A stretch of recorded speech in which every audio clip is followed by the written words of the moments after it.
121 మంది తొక్కిసలాట్లో చనిపోయారు. ఒక ఫ్యామిలీలో ఏకంగా 3 జనరేషన్లకు సంబంధించిన ఆడవాళ్ళు చనిపోయారు. అసలు ఇంతమంది బలి కావడానికి కారణమైన ఈ బోలేబాబా ఎవరు? ఇతనికి రాజకీయ నాయకులకు ఉన్న సంబంధం ఏంటి? అసలు ఈ బోలేబాబా ఎలా బాబాగా మారాడు? వీటన్నిటి గురించి ఈ రోజు వీడియోలో మనం తెలుసుకుందాం. Let's get into the show. ఉత్తరప్రదేశ్లో హత్రాస్ అని చెప్పి ఒక డిస్టిక్ ఉంది. అక్కడ బోలేబాబా అని చెప్పి ఒక బాబా ఉన్నాడు. ఈ బోలేబాబాకి చుట్టుపక్కల గ్రామాల నుంచి చాలా మంది భక్తులు ఉన్నారు. ఇతన్ని నారాయణ సర్కార్ హరి అని కూడా పిలుస్తూ ఉంటారు. అసలు ఇతని పూర్తి పేరు వచ్చేసి సూరజ్ పాల్ సింగ్. ఈయన బాబాకి మారటానికి ముందు ఆగ్రాలో పోలీస్ కానిస్టేబుల్గా దాదాపుగా 10 సంవత్సరాల పాటు పనిచేశాడు. 1990లో తన జాబ్కి రిజైన్ చేసి అప్పటి నుంచి పబ్లిక్గా తన జీవితం గురించి, స్పిరిచువాలిటీ గురించి స్పీచ్లు ఇవ్వటం మొదలుపెట్టాడు. నార్త్ స్టేట్స్ అయిన ఉత్తరప్రదేశ్, రాజస్థాన్, మధ్యప్రదేశ్ ఇలాంటి రాష్ట్రాలన్నీ తిరిగి తన స్పీచ్లు ఇవ్వడం స్టార్ట్ చేశాడు. దేవుడితో తనకి డైరెక్ట్గా కనెక్షన్ ఉందని, తనే ఒక దేవుడిని అని చెప్పి చెప్పుకోవటం మొదలుపెట్టాడు. ఇలాంటి ఇతన్ని 1998లో అరెస్ట్ చేయడం జరిగింది. తనని, తన భార్యని, ఇంకొక 4గురిని పోలీసులు అరెస్ట్ చేశారు. అండ్ ఇంకోసారి క్యాన్సర్తో బాధపడుతున్న తన మేనకోడలో కళ్ళు తిరిగి కింద పడిపోయింది. అలా పడిపోయిన తన్ని నేను మళ్ళీ బ్రతికిస్తానని చెప్పాడు. ఆ టైంలో ఆ అమ్మాయి వెంటనే స్పృహలోకి వచ్చింది. కానీ కొంత సమయానికి ఆమె తిరిగి చనిపోయింది. చనిపోయిన ఆ అమ్మాయిని బోలేబాబా అండ్ తన 200 మంది ఫాలోవర్స్ కలిసి సమాధి దగ్గరికి తీసుకొని వెళ్తున్నారు. వాళ్ళ పేరెంట్స్ని కూడా తోసేసి ఆ అమ్మాయి బాడీని తీసుకెళ్లి ఆవిడ్ని ఎలాగైనా సరే ప్రాణాలతో బతికిస్తానని చెప్పి మళ్ళీ ప్రయత్నించాడు. ఈ టైంలో పోలీసులు వచ్చినప్పుడు వాళ్ళని 200 మంది ఫాలోవర్స్ రాళ్లతో కొట్టారు. దీంతో అక్కడున్న పోలీసులు బోలేబాబాని అరెస్ట్ చేయడం జరిగింది. బట్ ఎన్నిసార్లు అరెస్ట్ అయినా కానీ స్టిల్ తన చెప్పే మాటలు వినడానికి చాలా మంది వచ్చేవారు. ఆ బోలేబాబా చెప్పే నీతులకి ప్రజలు బాగా మోటివేట్ అయ్యి ఇన్స్పైర్ అవుతూ ఉండేవాళ్ళు. దీంతో ఆ స్టేట్స్లో తనకు మంచి ఫాలోయింగ్ ఏర్పడింది. చాలా మంది తనకి భక్తులైపోయారు. ఈయనకున్న భక్తుల్లో చాలా మంది ఆడవాళ్లే. చుట్టుపక్కల ఉన్న గ్రామాల నుంచి, అలాగే చుట్టుపక్కల ఉన్న రాష్ట్రాల నుంచి కూడా చాలా మంది జనాలు ఎగబడి మరీ వచ్చి ఇతని స్పీచెస్ వింటూ ఉంటారు. ఒకరోజు హత్రాస్ డిస్టిక్లో జూలై 2వ తారీఖున సాత్సంగ్ అని చెప్పి ఒక ఈవెంట్ జరిగింది. ఇది ఒక రిలీజియస్ ఈవెంట్. ఈ ఈవెంట్లో చాలా మంది భక్తులు బోలేబాబా ప్రవచనాలు వినడం కోసం వచ్చారు. సో ఆల్రెడీ ఈయనకి చాలా మంది భక్తులు ఉన్నారు కాబట్టి ఈవెంట్ని చాలా బిగ్గా ప్లాన్ చేశారు.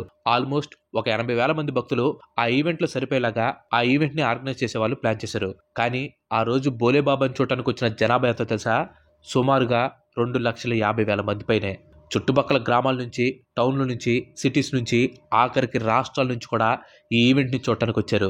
బోలేబాబా వచ్చి తన ఈవెంట్ని పూర్తి చేసుకుని వెళ్ళిపోయాడు. కొంతమంది భక్తులు ఆయన వెళ్ళిపోయిన తర్వాత ఆయన కార్ టైరుకున్న మట్టిని కలెక్ట్ చేసుకోవాలని చెప్పేసి ఎగబడ్డారు.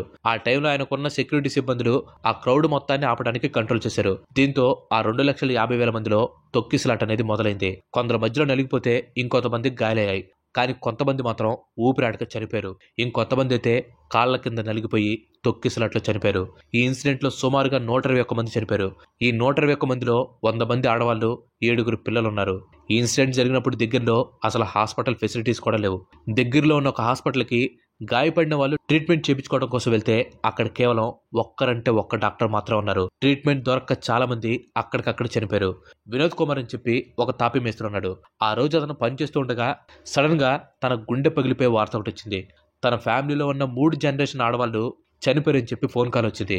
హాస్పిటల్స్ చుట్టూ తిరిగి చనిపోయిన 121 మంది డెడ్ బాడీస్లో వెతికితే వాళ్ళ బాడీస్ దొరికాయి. ఒక ఫ్యామిలీలో ఇలా ఈ తొక్కిసలాట్లో తన భార్య, కూతురు, అమ్మ, 3 కూడా చనిపోయారు. ఇక్కడ ఇంత విషాదం జరిగినా కానీ గంట తర్వాత కూడా ఏ ఒక్క సీనియర్ ఆఫీసర్ కానీ, డాక్టర్లు కానీ రాలేదు. అసలు వాళ్ళని ఎవరు పట్టించుకోవట్లేదని చెప్పి ఎఫెక్ట్ అయిన ఫ్యామిలీ మెంబర్స్ అందరూ చెప్పుకుని బాధపడుతున్నారు. మొత్తానికి ఎలాగోలాగో ఆ ఈవెంట్ ఆర్గనైజ్ చేసిన 6గురిని పోలీసులు అరెస్ట్ చేశారు. కానీ తొక్కిసలాటికి ముఖ్య కారణమైన బోలేబాబా పైన మాత్రం ఎలాంటి కేసులు పెట్టలేదు. ఎఫ్ఐఆర్ కూడా నమోదు చేయలేదు. కేవలం ఈయన కంటే కింద స్థాయిలో ఉన్న వాళ్ళ మీద మాత్రమే కేసులు పెట్టడం జరిగింది. ఈ ఇన్సిడెంట్ చాలా విషాదంగా మారడంతో బోలేబాబా ప్రస్తుతం పరారీలో ఉన్నాడు. ఇంతటి ఘోరానికి అసలు ఎవరు బాధ్యత వహిస్తారు? చనిపోయిన వాళ్ళకి, గాయపడిన వాళ్ళకి కాస్త మనీ ఇస్తే ప్రాబ్లం సాల్వ్ అయిపోతుందా? అసలు దీనికి ఎవరు కారణం? అమాయక ప్రజలే బోలేబాబాని గుడ్డిగా నమ్మటమా, లేదా తానే దేవుడిని అని చెప్పుకుంటూ దేవుడితో తనకి డైరెక్ట్గా కనెక్షన్స్ ఉన్నాయని చెప్పుకునే ఈ బోలేబాబాదా? ఇలాంటి సంఘటన వెనక ఎవరికీ తెలియని మరొక యాంగిల్ కూడా ఉంది. అదేంటో వీడియో పూర్తిగా చూస్తే మీకు అర్థమవుతుంది. ఈ ఇన్సిడెంట్ జరిగిన తర్వాత ఉత్తరప్రదేశ్ సీఎం యోగి ఆదిత్యనాథ్ గారు కూడా ఆ సంఘటన స్థలానికి వచ్చారు. ఇంజురీస్ అయిన వాళ్ళని కలిశారు. చనిపోయిన వాళ్ళ ఫ్యామిలీస్ని పరామర్శించారు. ఇన్సిడెంట్లో చనిపోయిన ప్రతి ఒక్కరికి 2 లక్షలు ఇస్తామని, అలాగే ఇంజురీస్ అయిన ప్రతి ఒక్కరికి 50,000 చొప్పున కాంపన్సేషన్ ఇస్తామని కూడా చెప్పారు. ఆ తర్వాత సీఎం యోగి ఆదిత్యనాథ్ గారు ప్రెస్ కాన్ఫరెన్స్లో మాట్లాడుతూ ఈ తొక్కిసలాట గురించి ఇన్వెస్టిగేషన్ చేస్తున్నాం. ఎలా జరిగింది, దీని వెనక ఎవరైనా ఉన్నారా లేదా అనేది మేము బయటకు లాగుతాం. వాళ్ళకు ఓన్లీ పాలిటిక్స్ చేయడం మాత్రమే వచ్చు. బోలేబాబాకి తనకు ఉన్న పొలిటికల్ కనెక్షన్ గురించి అందరికీ తెలుసు అని చెప్పి అతను పేరు చెప్పకుండా ఒక పొలిటీషియన్ గురించి ఇండైరెక్ట్గా సీఎం యోగి ఆదిత్యనాథ్ ప్రెస్ వాళ్ళతో చెప్పడం జరిగింది. అండ్ ఆయన ఉద్దేశించి చెప్తుంది ఎవరి గురించో కాదు, ఉత్తరప్రదేశ్లో సమాజ్వాదీ పార్టీ చీఫ్ అయిన అఖిలేష్ యాదవ్ గురించి. ఈ ఇన్సిడెంట్ జరిగిన తర్వాత అఖిలేష్ యాదవ్ అలాగే బోలేబాబా ఫోటో ఒకటి బయటికి రావడం స్టార్ట్ అయింది. యూపీ సీఎం యోగి గారు అఖిలేష్ యాదవ్ని బ్లేమ్ చేస్తే అఖిలేష్ యాదవ్ యూపీ సీఎంని కడిగి పడేశాడు. ఇంత ఘోర సంఘటన కేవలం ప్రస్తుతం ఉన్న గవర్నమెంట్ నిర్లక్ష్యం వల్లే జరిగిందని చెప్పి యోగి ఆదిత్యనాథ్ని బ్లేమ్ చేయడం స్టార్ట్ చేశాడు. అసలు జిల్లాకు ఒకటైనా మంచి ప్రభుత్వ ఆసుపత్రి ఉందా? అక్కడ గాయపడిన వాళ్ళు చాలా మంది హాస్పిటల్కి తీసుకుని వెళ్ళిన తర్వాత చనిపోయారు. ఒకవేళ మంచి హాస్పిటల్ ఉండి మంచి ఫెసిలిటీస్ ఉంటే ఖచ్చితంగా వాళ్ళు చాలా మంది బ్రతికుండే వాళ్ళు. అయినా మీ హెల్త్ మినిస్టర్ తన పొలిటికల్ హెల్త్ని ఇంప్రూవ్ చేసుకోవాలని చూస్తున్నాడు.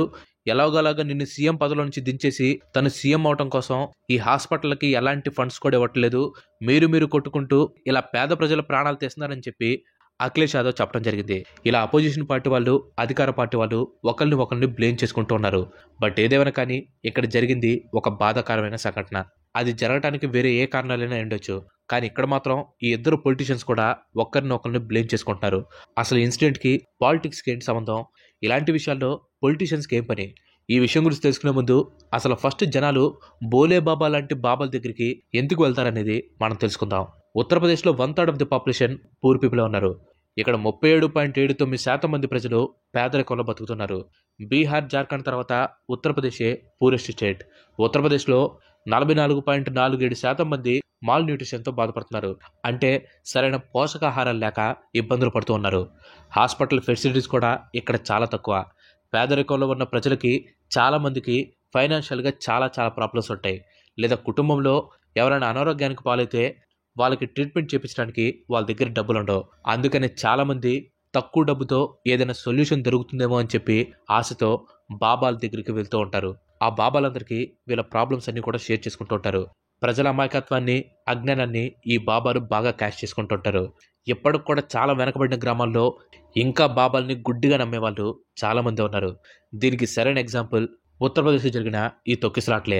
ఆ బోలేబాబాని నమ్మి చుట్టుపక్కల గ్రామాల నుంచి, రాష్ట్రాల నుంచి 2,50,000 మంది వచ్చారు. అంతమంది ఏం ఆశించి ఏ నమ్మకంతో వచ్చారో మీరే గమనించాలి. బోలేబాబా వెళ్ళిపోతూ ఉంటే ఆయన కారు చక్రాలు తొక్కిన మట్టి కోసం ఈ తొక్కిసలాట జరిగింది. ఈ తొక్కిసలాట్లో 121 మంది చనిపోయారు. జస్ట్ ఆ కారు టైర్లు తొక్కిన మట్టి కోసం. ఎంత గుడ్డి నమ్మకం చూడండి. పేదరికంలో ఉన్న వాళ్ళు చాలా మంది అజ్ఞానంతో ఇలాంటి వాళ్ళ ట్రాప్లో పడుతున్నారు. ప్రజల అమాయకత్వాన్ని వాడుకుని డబ్బులు చేసుకుని ఎవరైనా సరే వాళ్ళు చేసే తప్పే. హిందూయిజం అయినా, క్రిస్టియానిటీ అయినా, ఇస్లాం మతమైనా లేదా వేరే ఏ ఇతర మతాలైనా సరే అది తప్పు కిందకి వస్తుంది. డేరా బాబా అని పిలువబడే రామ్ రహీం గురించి మీరు చాలా మందికి తెలిసే ఉంటుంది. ఈయన ఒక రేపిస్ట్, మర్డరర్. 2 అమ్మాయిల్ని రేప్ చేశాడు.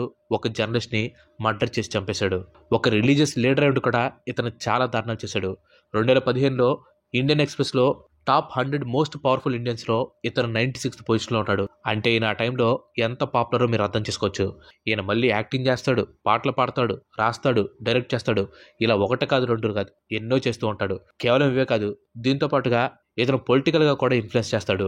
ఈ విషయం గురించి తెలుసుకునే ముందు ఇంతవరకు ఈ వీడియో చూసారంటే ఈ వీడియో మీకు నచ్చిందని అనుకుంటున్నాను. మీకు కనుక నచ్చినట్లయితే ఈ వీడియోని ఖచ్చితంగా క్లిక్ చేయండి. అండ్ అలాగే మీరు మన ఛానల్కి ఇంతవరకు కనుక సబ్స్క్రైబ్ అయినట్లయితే మన ఛానల్కి తప్పకుండా సబ్స్క్రైబ్ అయ్యి పక్కన ఉన్న గంటని ఆల్ ఆప్షన్లో పెట్టుకోండి. ఆల్రెడీ లైక్ చేసి, షేర్ చేసి, సబ్స్క్రైబ్ చేసిన వారికి చాలా థ్యాంక్స్. ఈయన తన భక్తులకి ఓపెన్గా కొన్ని పొలిటికల్ పార్టీస్కి సపోర్ట్ చేయమని చెప్పి ఇన్ఫ్లుయెన్స్ చేస్తూ ఉంటాడు. మొదట్లో ఇతను కాంగ్రెస్ పార్టీకి సపోర్ట్ చేశాడు. 2007లో మాల్వా రిలీజన్లో కాంగ్రెస్ పార్టీకి గెలిచేలాగా సాయం చేశాడు. 2012 పంజాబ్ స్టేట్ ఎలక్షన్స్లో కూడా అతను కాంగ్రెస్కి సపోర్ట్ చేశాడు. 2014 స్టేట్ ఎలక్షన్స్కి ముందు బీజేపీ పార్టీ లీడర్ అయిన ప్రైమ్ మినిస్టర్ నరేంద్ర మోడీ గారు రామ్ రహీం బాబాని పొగిడాడు. సపోజ్ మీ బెస్ట్ ఫ్రెండ్ గురించి ఎవరైనా మీ ముందు పొగిడారు అనుకోండి, మీరు వాళ్ళకి కనెక్ట్ అయిపోతారు. సేమ్ ఇదే సైకాలజీని ఇక్కడ అప్లై చేశారు. సో రామ్ రహీం బాబాని పబ్లిక్గా పొగిడితే ఆయనకున్న ఫాలోవర్స్ అందరూ కూడా బీజేపీ పార్టీకి సపోర్ట్ చేసే ఛాన్స్ ఉంటుంది. తర్వాత రామ్ రహీం బాబా కూడా బీజేపీకి సపోర్ట్ ఇచ్చారు. 2015 ఫిబ్రవరిలో మళ్ళీ ఢిల్లీ అసెంబ్లీలో బీజేపీకి తన సపోర్ట్ ఇవ్వడం జరిగింది. తన ఫాలోవర్స్లో సుమారుగా 3,000 మంది బీహార్ స్టేట్లో బీజేపీ తరపున క్యాంపెయినింగ్ కూడా చేశారు. సో ఇలాగా అమాయక ప్రజల్ని వీళ్ళ స్పీచ్లతో పొలిటికల్గా ఇన్ఫ్లుయెన్స్ చేసి వాళ్ళకు ఓట్లు పడేలాగా చేస్తూ ఉంటారు. ప్రజల్లో పాపులారిటీ చెందిన బాబాలని పొలిటికల్ ఇన్ఫ్లుయెన్స్ కోసం వాడుకుంటారు. అది ఎలా అంటే, ఈ బోలే బాబా లాంటి వాళ్ళ దగ్గర చాలామంది అమాయకమైన ప్రజలు, భక్తులు ఉంటారు. వాళ్ళని మాటలో పెట్టి వాళ్ళకున్న ఆశల్ని కోరికల్ని కనుక్కుంటుంటారు. సో ఆశలు కోరికలు ఏవైతే ఉన్నాయో వాటినే మేము నెరవేరుస్తామని చెప్పేసి ఈ పొలిటికల్ లీడర్స్ వాళ్ళ స్పీచ్లో చెప్తూ ఉంటారు. అది నిజమే అనుకుని అమాయకమైన ప్రజలు గుడ్డిగా వాళ్ళని నమ్మిస్తూ ఉంటారు. ఒకవేళ బాబాలు ఏదైనా పొలిటికల్ పార్టీకి ఓటేమని చెప్తే తూచా తప్పకుండా ఆ పొలిటికల్ పార్టీకి ఓటేస్తారు. ఇలాంటి వాళ్ళు లక్షల్లో ఉంటున్నారు కాబట్టే బోలే బాబా లాంటి వాళ్ళు ఎంతోమంది వాళ్ళ మాటలతో జనాల్ని ఇన్ఫ్లుయెన్స్ చేస్తూనే ఉన్నారు. ఈ ఇన్ఫ్లుయెన్స్ చేసే పవర్ ఏదైతే ఉందో ఇది పొలిటీషియన్స్కి బాగా యూజ్ అవుతుంది. అండ్ పొలిటీషియన్స్కి కావాల్సింది కూడా జనాల్ని ఇన్ఫ్లుయెన్స్ చేయడమే. సో ఈ బాబాలను కలిసి వాళ్ళ ద్వారా బాబాలకున్న భక్తుల్ని కనుక ఇన్ఫ్లుయెన్స్ చేయగలిగితే ఎలక్షన్స్లో గెలుపు వాళ్ళ సొంతం అవుతుంది. బాబాలకున్న మల్టీ పవర్ని యూజ్ చేసుకుని పొలిటీషియన్స్ అమాయకమైన ప్రజల్ని ఇన్ఫ్లుయెన్స్ చేయడానికి ట్రై చేస్తున్నారు. అటు బాబాలు సెటిల్ అవుతున్నారు, ఇటు పొలిటీషియన్లు కూడా బాగా బెనిఫిట్స్ పొందుతున్నారు. కానీ అటు చేసి ఇటు చేసి మధ్యలో మోసపోతుంది మాత్రం అమాయకమైన ప్రజలే. ఒక మనిషికి మోస్ట్ పవర్ఫుల్ వెపన్ తనకుండే తెలివి. దీన్ని గనక వేరే వాళ్ళు బ్రెయిన్ వాష్ చేయగలిగితే ఆ పర్సన్ చేసే ప్రతి పని కూడా కంట్రోల్ చేయొచ్చు. కోరికలు ఆశలు అనేవి ప్రతి ఒక్క మనిషిలో ఉంటాయి. ఇక్కడ ఈ కోరికల్ని ఆశల్ని ఎరగవేసి ప్రజల బ్రెయిన్స్ని వాష్ చేస్తున్నారు. అలా బ్రెయిన్ వాష్ చేసి వాళ్ళకి ఏదైతే కావాలో దాన్ని సాధించుకుంటున్నారు. సో అందుకే ఒకసారి ఎవరినైనా గుడ్డిగా నమ్మే ముందు ఆలోచించండి. కళ్ళతో చూసే ప్రతిదీ నిజమైపోదు, తీయగా ఉన్నంత మాత్రాన ప్రతిదీ అమృతం అయిపోదు. So be wise, don't fall for these traps. Thanks for watching. Content నచ్చితే లైక్ చేయండి, షేర్ చేయండి. అండ్ అలాగే ఇలాంటి వీడియోస్ మిస్ కావద్దు అనుకుంటే మన ఛానల్కి తప్పకుండా సబ్స్క్రైబ్ అవ్వండి. ఇంకో మంచి ఎపిసోడ్లో మళ్ళీ కలుద్దాం. Till then bye bye, have nice day.